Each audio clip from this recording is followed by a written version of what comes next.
Ladies and gentlemen, welcome to another edition of World Talks here on TVP World. I'm your host, Benjamin Lee, and please join me and my guests on this next interview. With growing security concerns in Europe, the debate over military autonomy and transatlantic alliance is intensifying. French President Emmanuel Macron is pushing for European nations to prioritize homegrown defense over American imports, while NATO expansion remains a contentious issue. Meanwhile, discussions on nuclear deterrence and mandatory military training are gaining traction. Joining us today on TVP World to provide insights on these pressing security matters is General Jarosław Kraszewski, former director of the Armed Forces Supervision Department at the Polish National Security Bureau. Now, a highly experienced military leader, he has commanded key artillery and multinational brigades and played a pivotal role in shaping Polish defense strategies. Sir, and welcome to TVP World. Hi, good morning. Thanks for inviting me. So first, let's take a look at France's application for EU nations to buy European weapons instead of American ones. How realistic is this shift, and wouldn't that run into some logistical or compatibility issues? It's very realistic. First of all, French defense industry is capable to manufacture mostly everything what is needed on the modern battlefield, including combat air jets, naval warships, tanks, howitzers, electronic devices, jet engines, and many others. And according to the NATO standards, France and its defense industry, we have a lot of experience in being compatible with NATO standards and NATO equipment. So it shouldn't be a big deal for European nations to change the orientation from the States back to the European defense industries, for example, the French one. One point is worth to mention.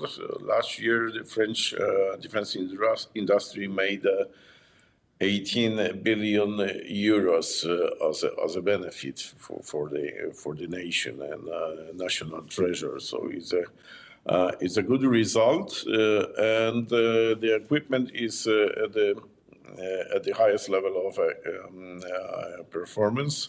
Highest level of compatibility with the other equipments, the same radio stations, the same command and control, the same fire control system. So it shouldn't be a big deal for EU, because I know that, in my opinion, the French president has announced to be a prime in the European defense industry arena, because EU has declared to spend over 800 billion euros for European defense industry. So it's a huge amount of money. It's very worth and it's very paid off to fight in the competition to become a prime in Europe. So this is why he has done this. I mean, declaring readiness of a French industry to supply different types of armament to European alliance. All right, you brought up the word competition, and I'm also curious because it is indeed a lot of money. Do you think that any other European nations will also be vying this piece of the pie, or do you think that the French have dominance in this field? Right now, we can observe a bit of competition between France, Germany, and Great Britain. We can add also the Czechs and Slovaks, as well as Romanian and Bulgarian, including the Polish defense industries. But in my opinion, right now, there are two leaders: is France and Germany as a leading defense industries, and somebody has to be the prime. Right, and well, do you think Europe has the industrial technological advancement to replace some of the more advanced American systems like the Patriot, the F-35s? Yes. If we are talking about France, France has really good air jets, for instance, Rafales, which are capable with the F-35. We can discuss in the military. The most important, the crucial thing is the combat experience. If the equipment is combat proved, that means that we can buy it because it's good, it's reliable, it can save a lot of soldiers' life. And the second point is interoperability. If the equipment can work in the networking systems, like digital communication, data transmission, basically the access to the information in the real time, it's a second advantage of the equipment. Based on the French engagement in many initiatives, we can say that the French equipment, it could be considered as a replacement or a substitution of the U.S. equivalent equipment. So it shouldn't be for the political leaders in Europe a problem. Whatever happens with American approach to Europe and U.S. administration declaring either the U.S. troops will stay in Europe or will be coming back to the States, and the support and supplying of military equipment to European nations will be limited. That's the second option, one of the best possible right now on the table. All right, so do you think that Europe will be kind of switching tracks to increasingly rely on homegrown weapons, or if they would still be spending on American even at a more diminished level? Based on the Ukrainian experience, we should make a balance between, procurements over the Atlantic Ocean, I mean, in the States, and the procurements in Europe. The main factor is what you have mentioned at the very beginning of our interview, is a logistical and maintenance support. For us, the main crucial thing during the battle is access to the ammunition, rockets, missiles, and fuel, food, and water. If we have a reliable chain of supply of those goods, that you can keep the combat operation at the very high pace and surprising the enemy, making a lot of progresses, making a lot of movements towards the strategic, operational, and tactical goals, mostly to defeat the enemy as quickly as possible. If the chain of supply is disrupted or stopped by any other reasons, it's hardly difficult to continue war fighting at the appropriate pace level and the intensity and the scale, engaging a lot of different weaponry system and so on and so forth. This is why I prefer to have a reliable, stable chain of supplies for a brand new equipment based on the, let's say, neighbors. The best solution is to base on their own defense industry, like the Polish defense industry should be the prime, delivering different types of weaponry systems to Polish armed forces. But if we are not capable, and right now there is not too much time to renew the defense industry capabilities in the different areas, like ammunition, rockets, tanks, APCs, air jets, Navy assets, that has to be a combination with our neighbors and partners in Europe. And it's better to have a very short leg of transportation instead of oversea leg of transportation. That's right. The main reason. Do you think the same logic applies to nuclear deterrence, for example? Because that's also been a very big topic recently, where President Duda's called for nuclear deterrence probably provided from the United States, and France is also suggesting that they can provide Europe with a nuclear deterrence umbrella. What do you see as a more logistical sound option?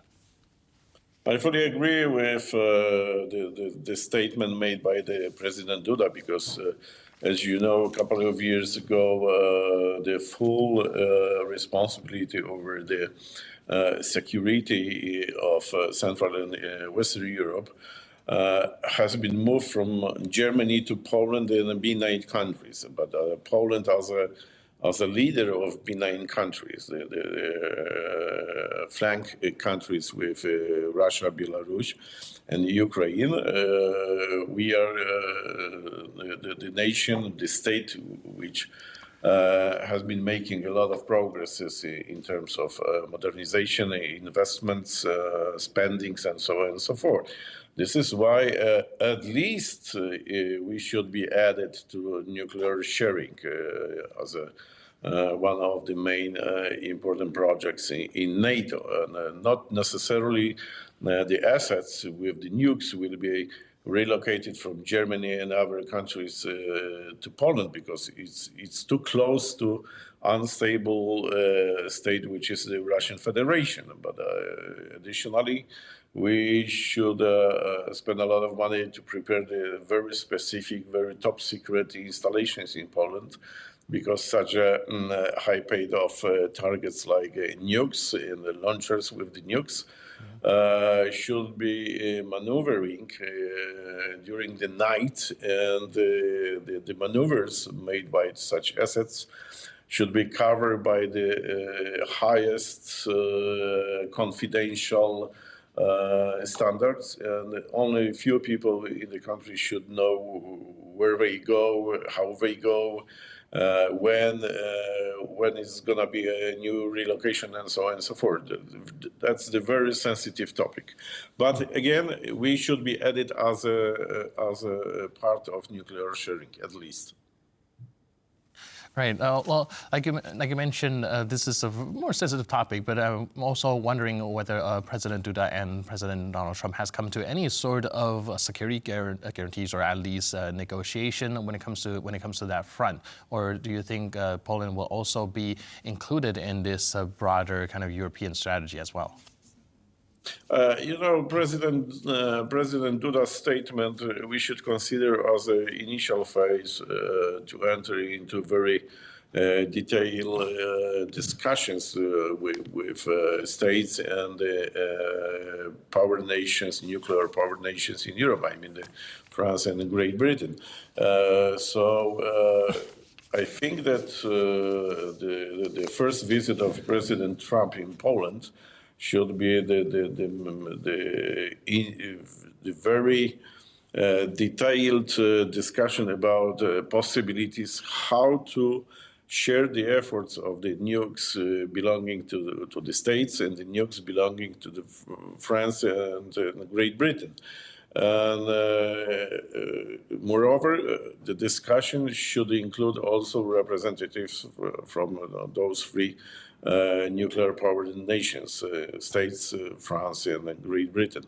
If Poland, I think that President Duda will continue this discussion, because such a solution will increase positively, of course, our level of security, homeland security, and the level of our citizens feeling that Poland is safe. Poland is covered by such an initiative like nuclear sharing. But in my opinion, we should also start a discussion with our neighbors and within alliance, I mean the NATO and EU, about the possibility to build up similar installations in Poland. I mean the installations which will be capable in the future to manufacture the nuke warheads. Right. When it comes to security, all options should be open. Thank you so much for your input and insight. Really appreciate it. Thanks for being with us on TVP World. Thank you so much. Cheers. And thank you for tuning into this edition of World Talks. For more news, update, and commentary, please stay tuned to TVP World.